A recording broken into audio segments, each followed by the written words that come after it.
All right, today we're going to talk about fuel filters on Velit gas and diesel heaters. The big thing with fuel filters is you don't always need one. If you have a plastic tank, such as in a Ram ProMaster, a Ford Transit, or a Mercedes Sprinter, you oftentimes don't need a fuel filter if there's no known contaminants in that tank.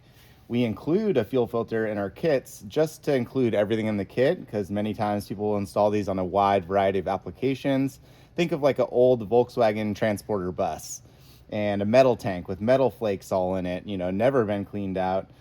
You probably want to get it and use a filter on that. But for a plastic tank where there's usually no known contaminants, you actually don't need the filter.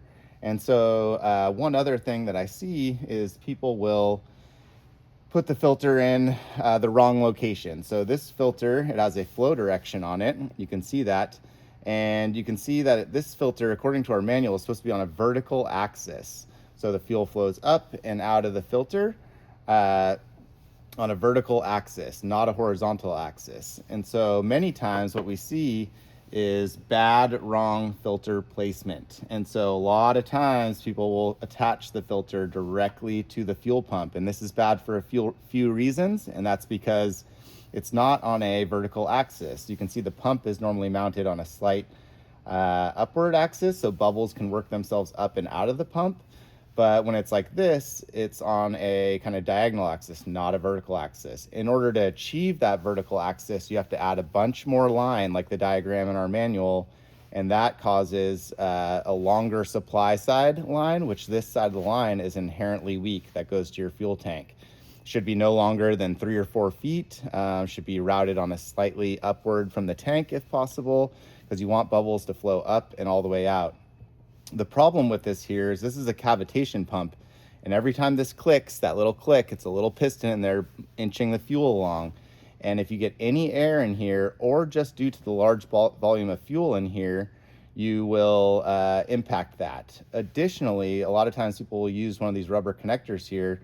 Well, this kind of tip of the fuel filter only goes to about right here, and this tip of the fuel pump only goes to right here. So you have a big air bubble potential and soft line right there. So when that soft line flexes right in the middle there, where they're not touching tips inside there, that's going to absorb that cavitation, that every time that thing squeezes, this line's going to flex, and it's going to take away that sort of pressure that it needs to go through the whole system. And the negative, the vacuum pull side of the fuel lines can affect fuel delivery on the push side. So you always want to locate this pump within 3 feet of the tank, and it can push fuel up to 20 feet because it's really strong on that sort of side of the pump. So don't do this. This is bad placement. If you're going to use the filter, it should be on a vertical axis, but more than likely, you don't even need a filter. So let's talk about the types of filters we have. So a while ago, we were shipping with this type of filter, good filter, small volume, but the problems with it is it's not very see-through, not very transparent. Also, bubbles can form in this upper quadrant here, or only half of it can fill with fuel, and any air in your fuel system is going to negatively impact the reliability of your heater, how it runs while it's combusting, as well as startups. So this filter is also kind of more brittle plastic. These can break and age over time, so not the best filter. The common filter that we've been shipping most often with our units is this filter.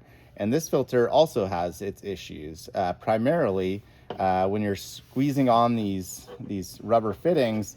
You can see how loose this thing is serviceable. So there's an O-ring on either side of here, and you can get air leaks as you're screwing these on. You can loosen them up. So if you are using it, you want to make sure that's nice and tight.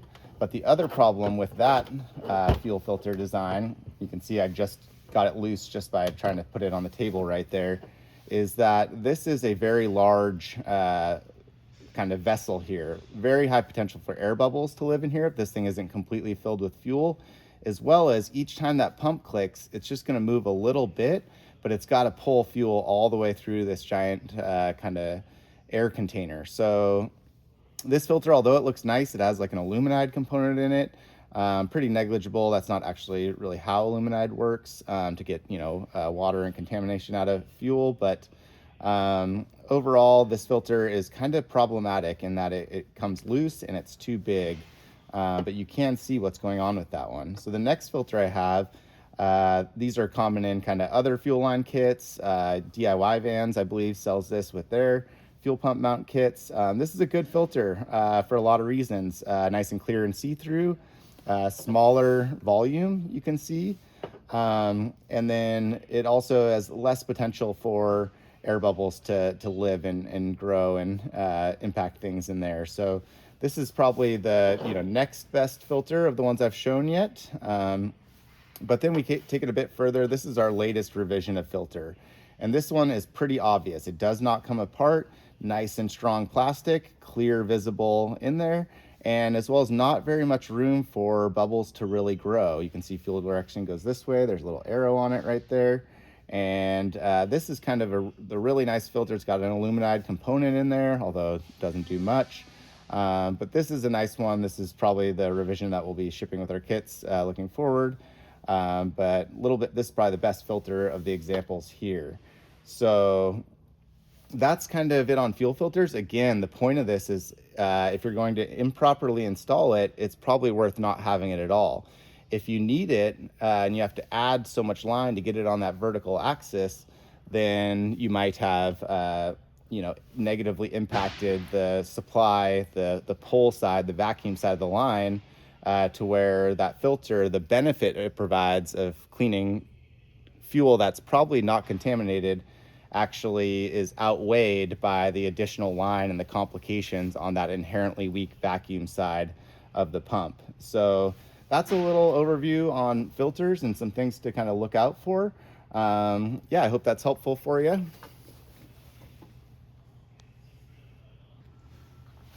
And I just wanted to show you this this manual here, and this is kind of what I'm talking about. And so you can see the fuel filter is on a vertical axis. So it comes off the tank, down, wraps around, big kind of S curve, and then it goes over to the pump here.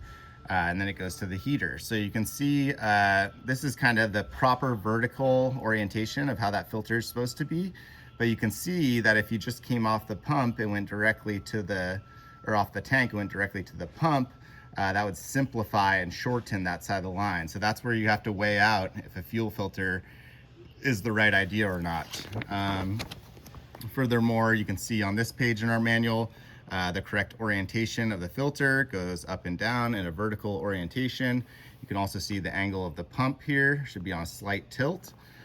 So that's relevant as well, given if you end up doing it with this wrong orientation, it's only going to be on a slight tilt, which is going to make an air bubble want to live in that top kind of corner of that fuel pump.